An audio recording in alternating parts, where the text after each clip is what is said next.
Bonjour, c'est Ursule. Bienvenue à Vie et Miséricorde. On est le 10 juillet 2026. Alors, je viens parler de la prière et ta délivrance. Amen. Alors, n'est-ce pas, Dieu a pourvu pour que nous puissions entrer en communion avec lui. Et ce temps que nous prenons pour aller dans sa présence s'appelle un temps de prière. Alors, la prière... elle peut se passer sous différentes formes. Il peut avoir la prière de louange. On loue le Seigneur, on lui chante des cantiques, on lui adresse des poèmes.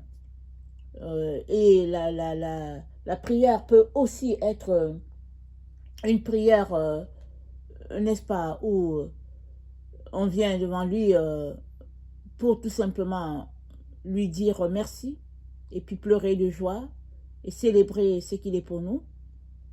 Et ça peut aussi être un temps où on vient demander quelque chose et sachant qu'il n'y a que lui qui peut nous orienter, nous conduire. Ça peut aussi être un temps où on vient devant lui, sachant qu'il n'y a pas un autre endroit où on peut aller. Parce que la situation qu'on traverse est telle qu'il n'y a personne qui peut nous aider. Alors la prière a ceci de bien, c'est que quand on vient dans la présence, quand on vient prier, on va dans la présence de Dieu. Même si on ne le voit pas, on peut le sentir. Et même si on ne le voit pas et qu'on ne le sent pas, il est toujours là, il nous écoute. Alors quelqu'un a un jour dit, mais si Dieu nous écoute, il sait tout, pourquoi est-ce qu'il faut le prier? Justement, c'est là que vient la notion d'humilité, n'est-ce pas? Parce qu'on peut dire, ok, je n'ai pas besoin de prier, Dieu sait tout, et puis bon, il va me donner tout ce dont j'ai besoin, alléluia, amen, et puis bon, voilà. Ça peut être que c'est parce qu'on n'a pas le temps, c'est parce qu'on ne juge pas utile de venir. On peut avoir plusieurs raisons qui peuvent expliquer pourquoi on ne vient pas. Mais Dieu dit dans sa parole, il dit, ce peuple m'honore des lèvres, mais leur cœur est loin de moi. La prière connecte notre cœur avec le cœur du Père. Alors souvent tu peux être en prière et tu vas entendre le battement du cœur de Dieu. Tu vas entendre ce qui le motive, tu vas entendre ce qui l'anime, tu vas entendre ça et puis tu vas partager, n'est-ce pas, la passion de ton Père en ce moment-là, ou bien sa peine là où il est. Alors, prier, ça nous unit à Dieu le Père, ça nous unit à Dieu le Fils, ça nous unit au sein d'autrefois. Prier, c'est tout simplement, n'est-ce pas, comme un bébé qui est dans un moment de détresse, qui pleure, qui pleure, qui pleure. On ne sait pas pourquoi il pleure, il pleure, il pleure, il est à la recherche de sa mère vient, sa mère le prend, et puis il se calme. Au fait, il était dans la détresse parce que il voulait juste avoir la présence de sa mère à ses côtés, et puis sa mère n'entendait pas, elle était loin en train de faire autre chose. Dès qu'elle prend le bébé dans ses bras, alors, tout est réglé. Alors, prier, c'est comme ça. Souvent, c'est que on est tellement dans des situations pénibles, on ne peut pas exprimer. Alors, on préfère juste venir s'asseoir dans la présence de Dieu. Le simple fait de verser nos larmes, ça nous calme, ça nous console. Et on peut repartir de là, léger. Jésus-Christ a dit, prenez sur vous mon joug et recevez mes instructions. Le joug de Jésus est très léger. Donc quand on vient dans sa présence, on peut repartir, avoir déposé notre fardeau et avoir prié, n'est-ce pas, sa légèreté. Alors, Jésus-Christ, dans Luc 11, nous a appris comment prier. Alors, il a appris le Notre Père. Ça peut être une prière, n'est-ce pas, qu'on peut faire en groupe. Ça peut être aussi une prière qu'on peut faire aussi tout seul. C'est-à-dire, le Notre Père, c'est une base, mais on peut le prier. Si on y met de notre cœur, on peut prier le Notre Père tous les jours et puis la présence de Dieu va nous remplir. Mais si on prend que c'est une récitation comme ce qu'on apprenait à l'école, alors on peut juste négliger le Notre Père. Mais le Notre Père, c'est une prière très profonde, surtout que ça vient des lèvres de notre Seigneur Jésus. Amen. Et dans la prière, il y a aussi que on peut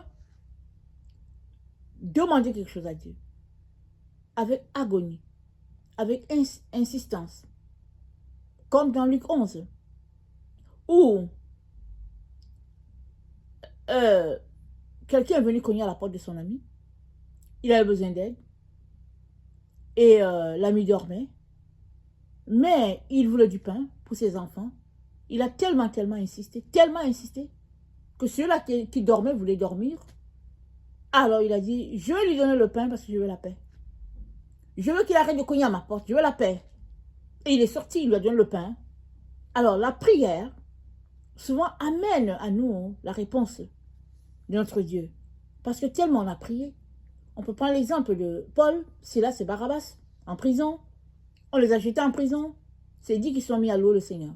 Ils ont tellement loué le Seigneur que leurs chaînes se sont brisées, la terre a tremblé et ils ont été délivrés. Les portes de prison se sont ouvertes. Alors, la prière, n'est-ce pas, fait changer beaucoup de choses autour de nous et aussi en nous. Maintenant, il faudrait aimer prier. Ce n'est pas un fardeau. On ne vient pas pour prier avec le cœur gonflé, le cœur fâché, et puis on vient, on commence à blâmer Dieu, et puis bon, on est mécontent. Vous savez, on est tous passés par là. Des moments où on vient pour prier, et puis voilà, on est dans une situation où on boude Dieu. Ça, c'est pas la chose à faire, mais on l'a tous fait. Mais prier nous amène à grandir, à comprendre que c'est le venir devant Dieu, comme notre Père, pour lui exprimer la situation dans laquelle on se trouve. Et lui, comme un père qui parle à son enfant, il va te répondre. Il va te répondre. Parce que l'attitude fait la différence. Et souvent aussi prier, c'est tout simplement observer un temps de calme, c'est tout. Tu viens pour prier, et puis au lieu de parler, tu fermes ta bouche et c'est tout. Tu es là, c'est tout. Tu pries dans ton cœur parce que Dieu lit dans ton cœur. On a l'exemple de la femme sunamite. Alors, le prophète dormait chez elle. Elle n'a rien demandé à Dieu. Le prophète lui a promis un enfant. Il lui a dit que l'année prochaine, à cette étape, Dieu va te visiter. Effectivement, Dieu a visité la sunamite. Elle a eu un fils. Et puis, elle était heureuse parce qu'elle et son mari n'avaient pas d'enfant. Un jour, le fils a dit, j'ai mal à la tête. Le papa pose le fils sur la mère. Le pose sur, n'est-ce pas, les jambes de la mère. Quelque temps après, le fils meurt. Qu'est-ce que la mère fait? Elle prend l'enfant, elle le met dans la chambre haute où le prophète dormait. Elle referme la porte. Son mari lui dit, est-ce que tout va bien? Elle dit, tout va bien. Pourtant, elle sait que le fils est mort. Elle marche de là où elle est, elle va au village où restait le prophète. Le prophète la voit venir, il dit à Géasi, son serviteur, il dit, cette femme, elle a le cœur trouble, elle a l'âme triste. Va devant elle, demande-lui si tout va bien, parce que je sens que ça ne va pas. Géasi vient en avant de la femme, il dit, oui, mon maître veut savoir si tout va bien. Elle dit, tout va bien. Et pourtant, son enfant est mort. Elle a reposé, n'est-ce pas, son assurance en Dieu, pas en un être humain. Quand bien même c'est le serviteur du prophète, elle n'a pas voulu parler au serviteur. Elle voulait arriver à l'endroit où il y avait le prophète. Et elle est arrivée à cet endroit. Et le prophète lui dit, est-ce que ça va bien? Elle dit, oui, ça va bien. Mais moi, je ne t'ai jamais demandé un fils. Jamais. Tu es venu, tu m'as promis un fils de la part de Dieu. Voici, le fils est mort. Ça, c'était toute une prière. Le fait de ne pas parler. Le fait de marcher tout simplement. De mettre tout dans son cœur. De parler, n'est-ce pas, avec ce Dieu-là, cœur à cœur. Le prophète a dit, allons-y. Il est retourné avec elle. Et plusieurs fois, n'est-ce pas? Il s'est couché sur l'enfant pour animer le corps de l'enfant, parce que quand on meurt, le corps devient froid. Et si on est dans un endroit où c'est l'hiver, le corps devient comme la glace. Plusieurs fois, il s'est couché pour faire de la réanimation à l'enfant.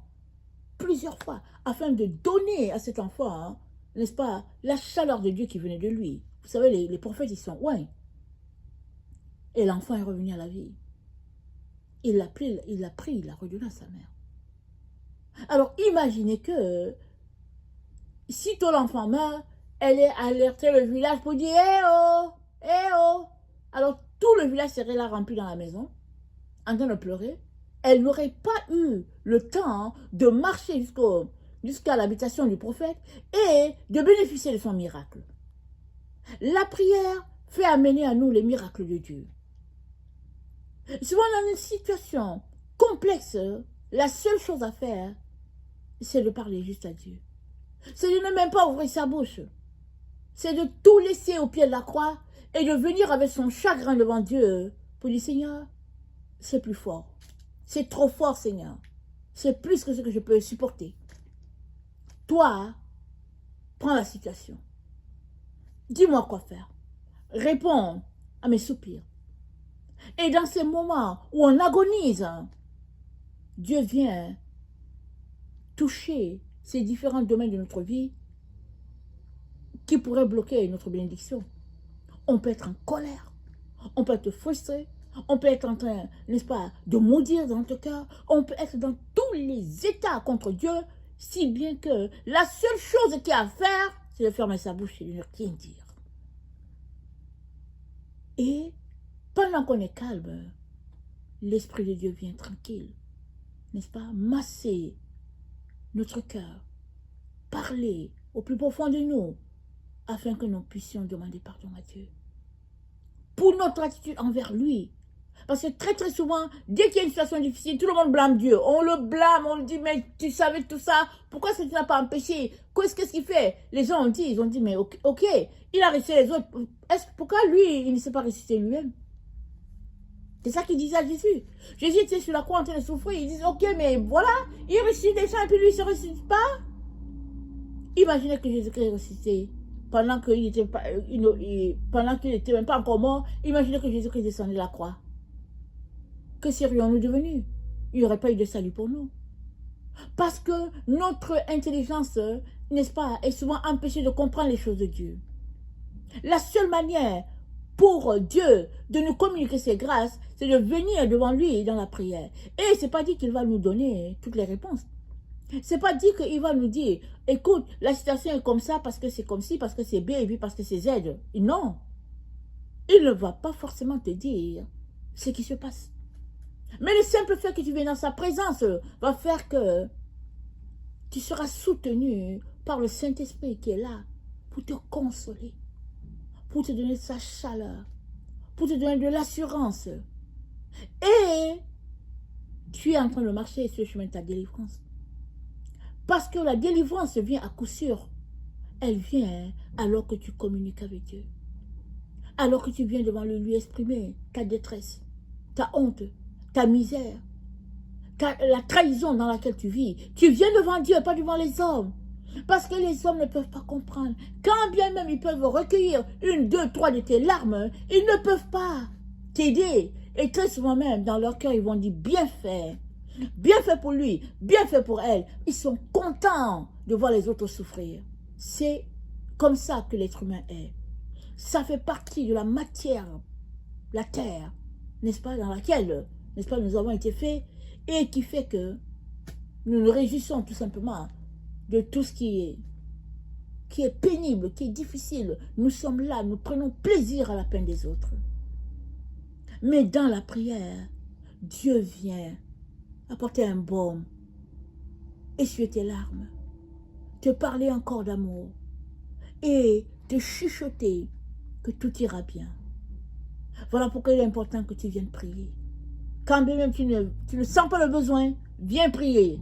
Amen. Et le Seigneur te rencontrera dans cet espace de ta vie. Que le Seigneur bénisse sa parole et que sa joie soit notre force. N'oublie pas de donner ta vie à Jésus Ouvre ta bouche, invite-le. Il sera ton sauveur et ton maître à tout jamais. Amen. Alléluia. Amen.